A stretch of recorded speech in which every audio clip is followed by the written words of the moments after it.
one question, Fabian. We have been doing this we're up to what? Nugget 27 that we're recording now. This is 26. People. Yeah, 26. Interesting people. We got managers of Italpress, managers of Bühler, people from Tesla. And yet we have done this script on 2 desks with 200 kilometers away, and then we took it together. And we both point at old nuggets with low view rates. How is that? I think they are crucial to change the situation of the foundries.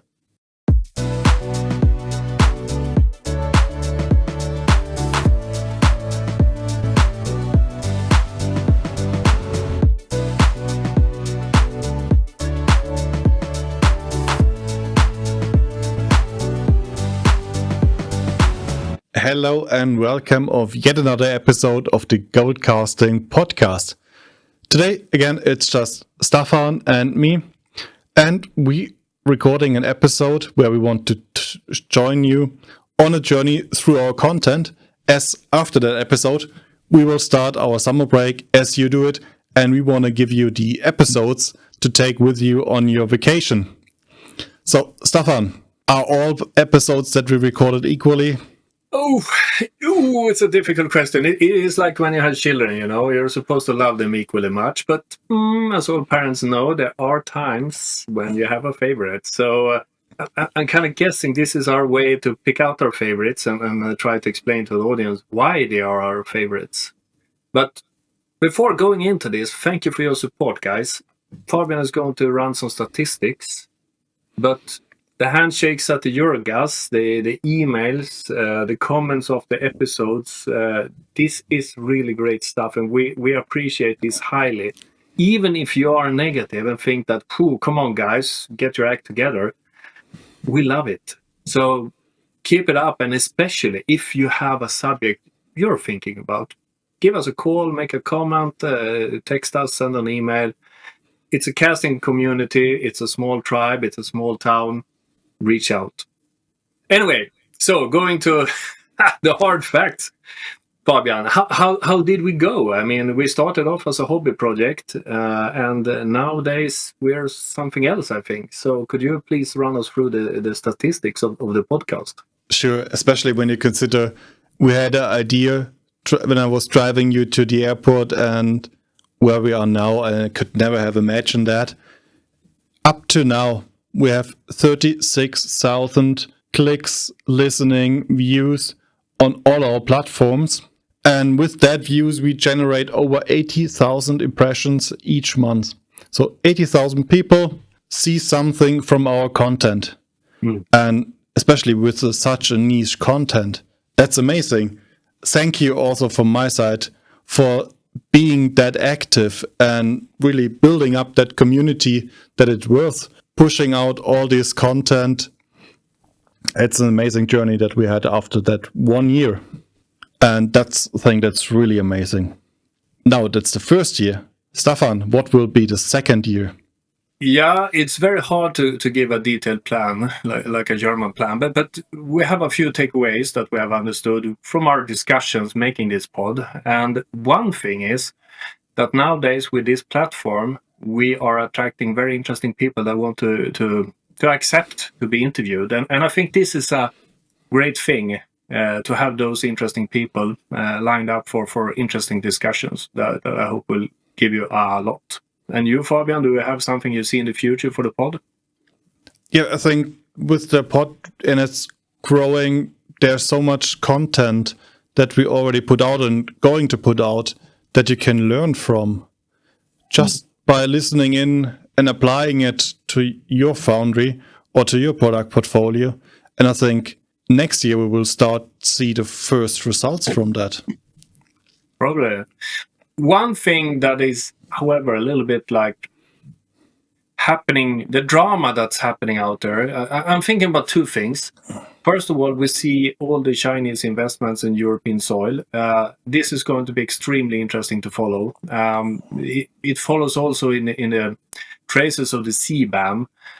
We see also already the talks about the CBAM being changed. We see the new Material Act. I think these are things maybe not that super fun, maybe not that super sexy, if I might say it, but something that will have great importance, especially if you're a die casting buyer. These will affect you much.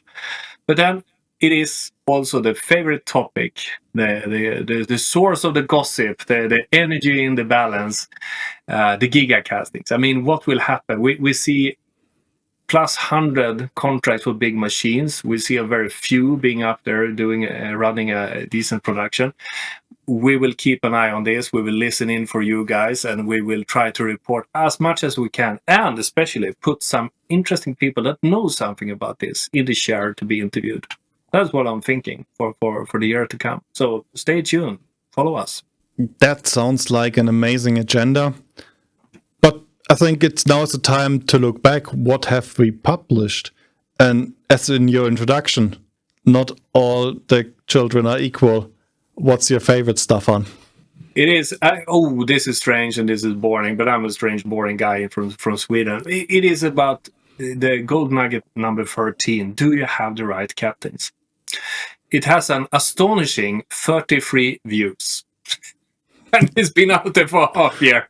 So it's a total failure when it comes to the statistics. But here comes the interesting thing. I have had a couple of handshakes. I know that you did too, Fabian, from people that actually took this one to their heart and started to discuss, okay, the chain of command, how strong are we? Do we have the right board? Do we have the right people?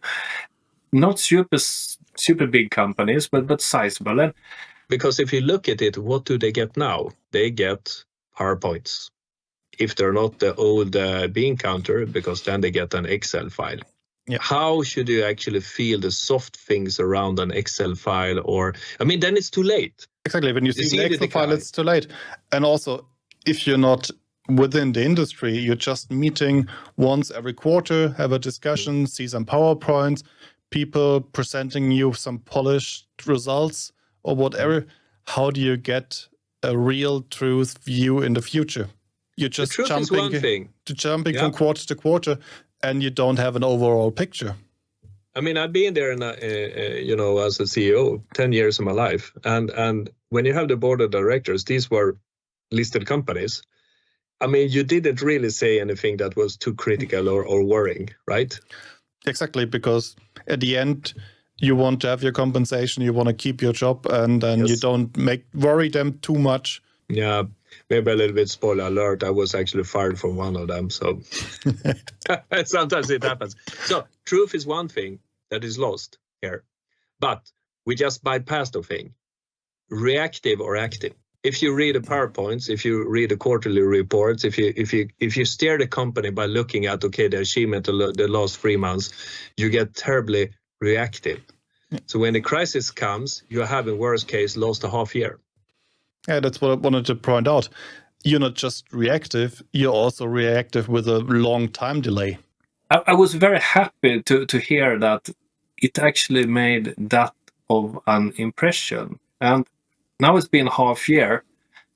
I think we will do something similar when 1 year has passed from this episode to actually try to get a recruiting officer or someone to explain this a little bit more, because I'm not an expert. But if you look at the impact per listening, this is by far most important episode that we pushed out. And it's also a very keen question for me to address and to discuss. So if you want to go back and listen to this, you also have to be prepared for asking yourself in your own organization some critical questions. But I hope it will be worth it. So enjoy. I can just follow that recommendation. It will generate some uncomfortable questions for you when you have to look in the mirror and look back how you do it. Maybe there's something you can improve on, which you haven't seen because it's the way that it has been done for years. That's why it's quite strong that you have an outside opinion on your things, and you can get into an outside opinion with that episode. Think so.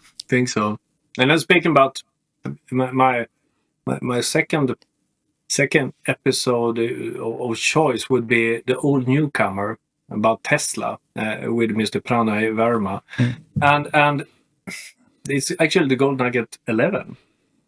And why is this of importance for me? And now I need to be a little bit blah, blah, blah, as we say in Sweden. But first of all, the understanding of how they work in Tesla to change parts in middle production, the constant changing, and that's very interesting. But more interesting was the description of responsibility and how employees are allowed to act out of competence. I found this intriguing, and I think this is one of the pillars that are building up the profit generator Tesla, that people are employed on competence and they're allowed to use it in a very, very open way. But you just seem to be changing things all the time, and you do it in a pace that is interesting. Yeah, I think that is the philosophy behind the product. Again, this is widely discussed even with our CEO. He has communicated it multiple times as well. As this is a notion like Model S was launched in 2012, and we still sell Model S. There's not a specific like traditional life of the program, because the product is meant to be continuously improved. I remember when I got my Tesla, it had none of the features that I absolutely love that it has today. Like I'm addicted to some of the features that all came over the air. I had my cameras upgraded, free of cost, everything free of cost. I had my autopilot cameras upgraded, my hardware computers upgraded. It was all done just to make the vehicle better over time. With a traditional automotive, it is not possible. I used to have a Dodge Challenger before, Stellantis, wonderful brand. I used to love that car, but it has so many problems, and the enthusiasm just like kind of went down in, let's say, 6 months. Okay, I spent so much money on this. I love the sound of it, but there's not that spark. But this one, every update, every over-the-air update I get, it's a brand new feature. Like I love that previously to engage the autopilot, it was double stock. Now I just have to pull the stock once, and it's in FSD, full self-driving. So these are small things, but it takes a lot of back-end work to push through these things, and making the changes, it's a part of evolution of the product. It's making the product better. Then you can bullshit a lot about Tesla and stuff around them and quality and yada yada. But still, I mean, most valuable car maker, highest profit per vehicle. So I think this was very, very interesting out of these two aspects.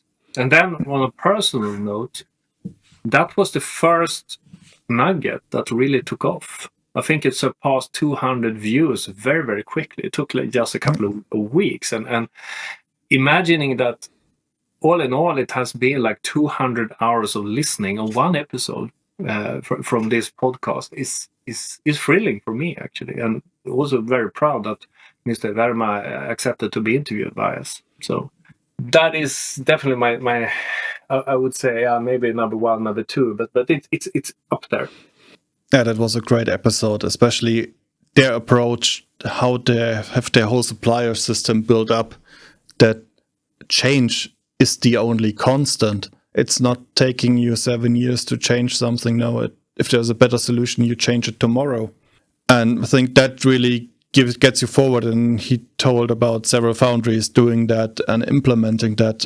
They're rising in size when everybody else is declining. And that's a strong motivation to embrace change. It is, definitely. Should I take my number 3 then directly? Feel free, yeah.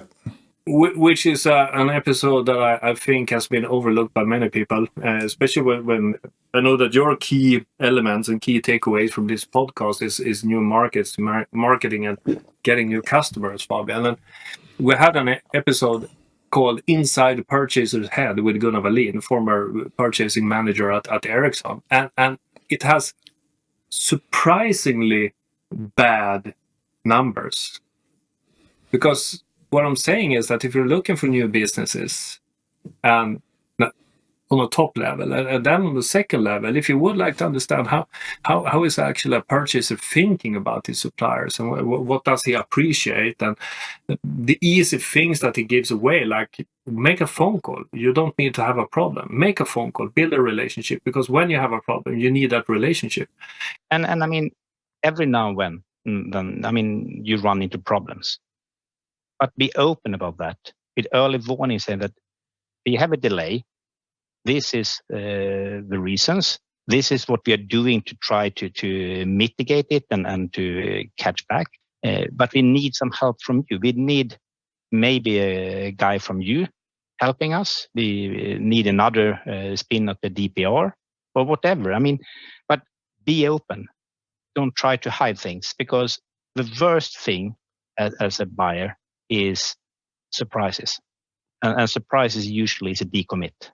And if I could get that information a month earlier, I could have sorted that out.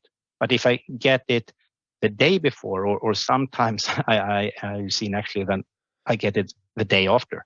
I call a supplier and said that we were supposed to get the delivery from you yesterday, but we didn't get it. Well, no, I have some problems. You will probably get it next week. But then, I mean, if it's a trial, we have all the people standing there waiting. So what to do? I'm just sitting here reflecting over my years when I was some sort of a key account in automotive to a big tier 1 company. If I would have called and said, you know what, in 3 weeks we have a problem because of ABC, it would have taken 50 minutes, and then someone would probably start to scream at me in the phone. And after 4 days, they'll probably send a so-called consultant that they will charge for, that will sit in our conference room and shout at our personnel. So what I'm pointing at here, this is one of the biggest differences between telecom and automotive. In telecom, I claim that the OEM and the supplier has a mutual interest of deliveries and try to solve the situation. In automotive, it's a one-way street. Very interesting, I would say, for people that actually haven't been working at the purchasing department, which I happen to have in the beginning of my career. So, and I don't get it that it didn't get any more views, because what I hear, to be a little bit negative, is people complaining about losing volumes, losing margins, losing to Chinese, losing to Americans, and all the taxes, all the administration. But hey, guys, you're overlooking the world outside automotive, and the world outside automotive is pretty much, I would say, looking like telecom: faster, quicker, lesser PPAP, smaller volumes, high mixes, but yet you can survive pretty good on it. So again, if you're listening in now all this way into this episode, I would say give this, when you're driving the next time, put it on and listen to how is actually a purchaser thinking, at least outside the automotive. Yeah, especially the confrontation will be quite heavily if you go with the how you deal with purchasing in automotive and use that in industries like telecom or the industry. You will be out of that industry as fast as you cannot see it coming, because they have a different approach. And I think that opens your eyes if you want to do something new, broaden your spectrum, diversify in your industry. It's one of the first things you have to look at. How are they dealing? How are they communicating? How are they building up suppliers? Because it is different from industry to industry. I absolutely agree with you. But I think also that the industry outside automotive is more similar, more homogeneous than you actually might think. There's a great difference between automotive purchasing and non-automotive purchasing. So I structured my favorites in a bit different, because I put them more on a journey, so that if you want to listen in, that I will give you a succession of different episodes to look into, especially on the view angle of generating new business. The first one was the one Staffan mentioned about the purchasing. Have a look and get an explanation from Gunnar how telecom purchasing works. And then the next one would be if you go back in time to Gold Nugget number 9, where we had the first interview with Dr. Per Janssen from Comtech, where we talked about what you can do, how to have different thinking ways in what can you cast to deliver innovative solution to a customer that are not on the portals, that give you in a different room and get you possibly new business. Yeah, I think so, but I would probably focus a little bit more onto what the casting process adds value, so to say, because in any cases, if you look at the foundry industry today, you won't survive just doing casting. You need to do post-processing. You need to do machining. You need to do heat treatment. Perhaps you need to do surface treatment. in certain cases also assembly. So the question is, do you earn money on just casting? No, you don't make the money on the casting itself. Exactly. The casting is just 50% the alloy you buy, and the rest is the energy cost and some overhead. So the casting is just the base to start earning money on something else. I would look into where will the casting and the properties that you can provide be a difference. And one thing that I think we, as a foundry industry, what we need to do is we need to do like Elon Musk were doing. He had an idea in how to build a car, where he basically started to compete with sheet metal forming from die casting. What else commodities are there that is not made from high pressure die casting today that can go into die casting and start competing and perhaps give a commercial value like the mega casting means for the car industry? And if you're looking for ideas, then you can jump to our gold nugget number 15, where you outlined 10 different ideas we had for new business. And you know, between Euro 5, Euro 6 and onwards, you are slashing the carbon dioxide from the engine, and you have the NOxes, and you have some of around the particles from the exhaust system, basically. Euro 7 is a new animal. So if it's on the complete fleet, you are slashing and minimizing the carbon dioxide and NOxes. They have also pushed in brake dust, sound and vibration from the vehicle. And that means that to reach these very low numbers, you have to sell a proportion of electrical trucks, right? Also, another thing is that you have to get the weight down of your existing trucks. Yes, because when is it now? The International Automotive Show, where everybody is supposedly to show the new electrical truck with the range, the cost, and the payload is in October 2025. And that, my dear friends, is like tomorrow in the automotive industry, because we're right in 2024. And let's put it this way. When we kind of hear some rumors on the market, we do realize that most of the companies, at least in Europe, have a problem right now to really get that payload up and the range up, because some guy in California is launching a truck that has a longer range and a shorter charging cycle and a lower price. So you can imagine if you are one of the directors in a truck company, and you realize that, we did a messy job here. We have to sell 3-4 out of 10 sold machines. We have to sell 4 electrical trucks. And I had to ship them with such a discount that I hardly get paid for the parts that I'm assembling into a truck. Then you have a problem. And when you have listened to that and you have an idea, let us know in the comments what it would be the most interesting for you. Because then it comes down that you have to do the implementation. Because getting up a plan is one thing, executing on the plan is the more important thing.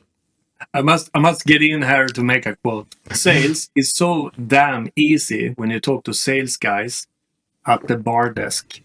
But getting the nomination Monday to Friday at work is a total different ballgame. It sounds so easy. So this is why these episodes that you're going to present now is so interesting, I would say. I'm sorry. No, that's an important comment, especially many people will have the same thought. Yeah, why do I need that? I do have enough ideas. Get some more, test them, try it out, and then start the execution process. And with the execution, I have 2 gold nuggets that I would really like you to listen to. And that's gold nugget number 5 and number 6. Start with the number 6, which is marketing. Because if you have an idea and want to execute on it, how do you present that? How do you do the research? Where do you have to be in the face of your potential customers, who you want to sell the new castings and solutions to? There you need marketing. Now, a bit of a warning. This is a long game. Projects like this, they tend to be 3, 4, 5 years. But as the Chinese people say, when is the best time to plant a tree? 20 years ago or today, because time flies. And if you're playing this, if you are participating in this and you find it quite interesting, all of a sudden Daimler or Ericsson or whoever is asking this university, well, you know what, we're interested in this and this and that. This comes after 1 year. And then the professor calls and say, you know what, these guys are interested in testing a new alloy for thermal connectivity, for example. Boom, you're sitting in the same room with your customers discussing what they need in 3-4 years. Yeah. And that, my friends, is a super value. Get some ideas from that. And then as soon as you've got the inquiry and you started to get, okay, we're now used to have 50, 200,000 castings per year. And now they're asking for something like 5,000 with the option of 2 or 20,000. That's a whole different animal to manage. And then you should look into high mix, low volume, how to manage that, because you're now in the business of selling a service and not selling the casting. It's a different mindset. I would argue that you need to have two things, contracts. Let's say that you're supplying 5,000 parts a year to a customer. He's working, let's say, 10 months a year. So you deliver 500 parts every month. Then there's a design change. You must have very strong agreements that the engineering changeover, they take the full responsibility of what you have in your warehouse or anything like that. And they also take responsibility if the product dies, because normally a high mix, low volume purchaser has many nice, interesting products out there, especially medtech. And you never know which one they will kill, replace, and telecom is even worse. And that means that you could be there with a half year of production in your foundry. If you're really, really unlucky, that will be just wasted and someone has to pick up the bill. And if you have them in a combination, that's something you can take with you in the vacation and have a lot of think about when you're lying on the beach. And nothing big starts big. Everything starts small. And if you misbehave with a small volume and then it grows to something big, the purchaser will remember and being pissed off. So once your competition starts to be interested in this customer, we lose him. You do all the work up to hill, but you will never see the view of it because then it's stealing from you. So a high mix or low volume. Or your management will pull the plug as you're not making money on it, which is also a terrible thing. Yeah. Now, I totally agree with you. And I think as a marketing and sales guy, I think the line of episodes makes it very interesting. And I would like to comment also that sales is like fishing. You never know when it will bite. And once it does, occasionally, it's never the species or the sort of fish that you were expecting. And I think it's the same thing. And that is why high mix, low volume is so interesting, because it's more like a commercial fishing ship. You know, you take everything and then you sort it. Instead of trying to be a fly fisher on vacation, going for just one thing. You're standing there in the rain for 1 week and you get nothing. But it's nice though. You're way far ahead in comparison to that guy that goes to the fishing store every day to find the perfect hook and never put it in the water. The internet fishermans. I know them. I actually had a lot of fishes the previous days and weeks, and you'll probably come short on that one. So if you're a fisherman listening to this, hang on. It will come a little bit of a reel when I'm out there in my waders trying to get a trout. Anyway. Interesting. The line of episodes, I haven't organized them in my head like that, but I think, Fabian, you're onto something here. It is like a crash course in getting out of a bad situation. Yeah, that's the idea. Use the relaxing phase to get some fresh ideas, some fresh perspective when you're disconnected from your daily work, and then start fresh after vacation and start implementing. And when you're back from vacation and listen through everything, we're also back with the new episodes. Yeah. Oh, yeah. You can bet on it. I would like to...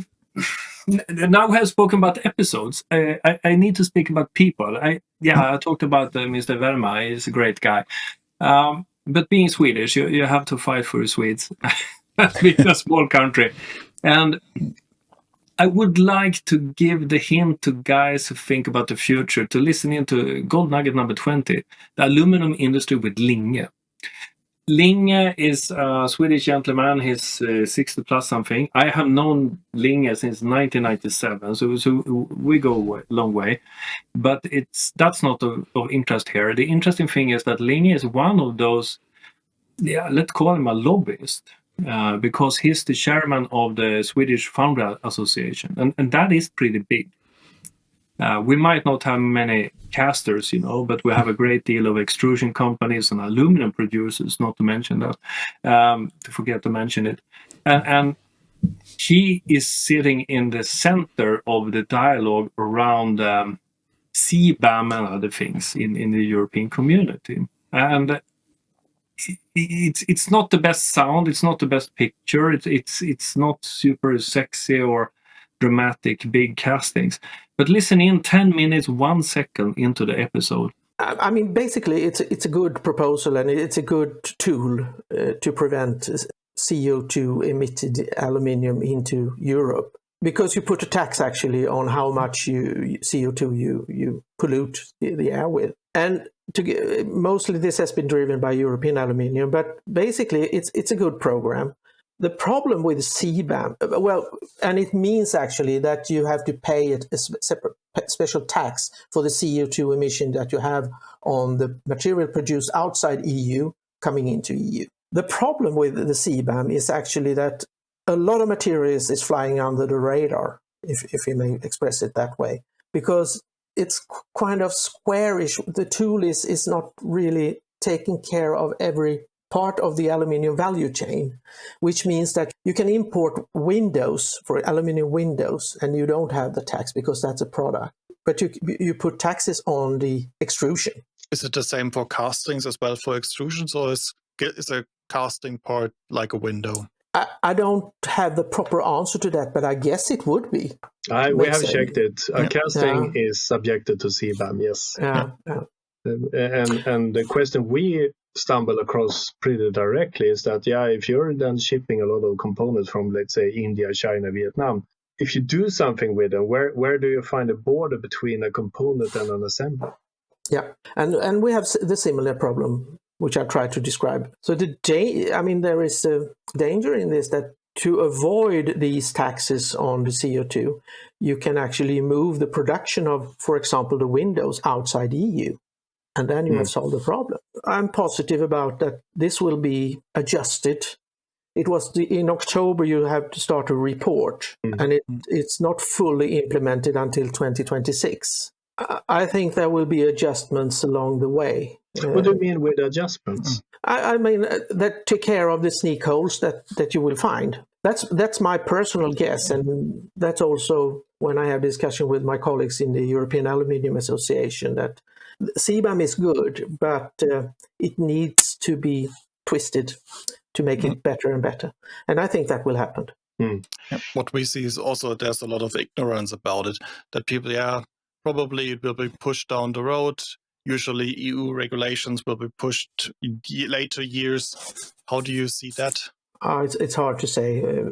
You mean that it would be ignored, or that will be postponed like other regulations, or do you see it as a more like, okay, it's very likely that it stays in 2026? I think it's very likely. Yeah, I think they're quite firm about that.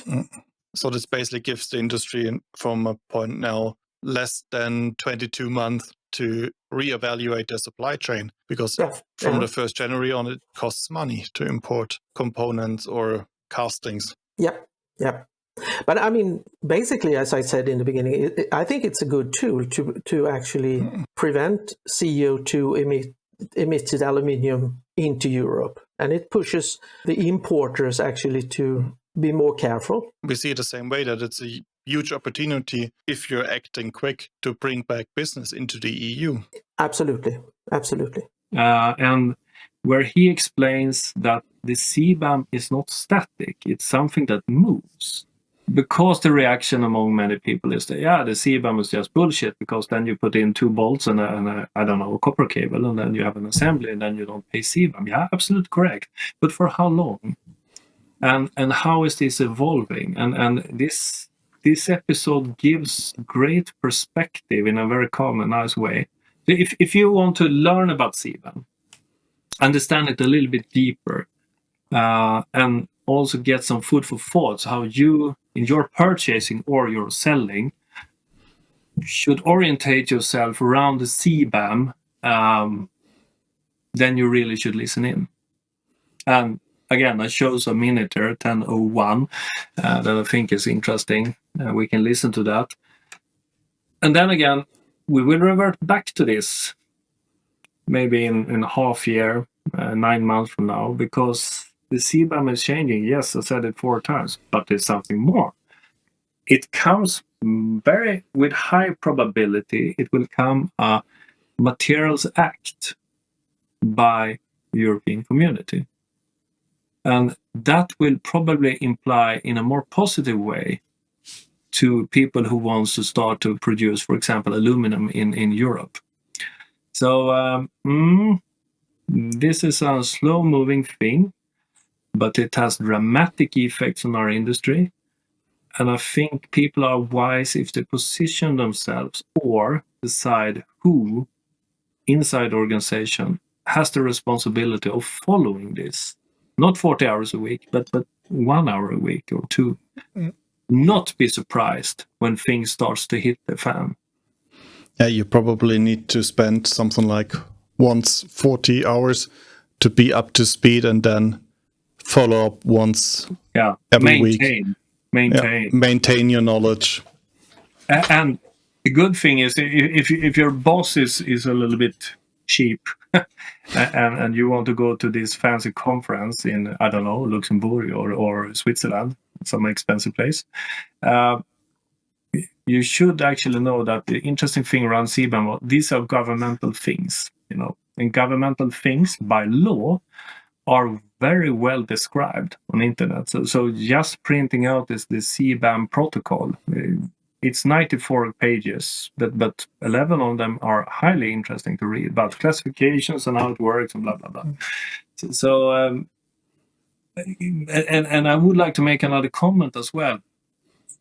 If you learn about CBAM and then starts to become interested in sustainable castings, you probably are looking at in a very interesting career many years to come, because this is a white spot on the map.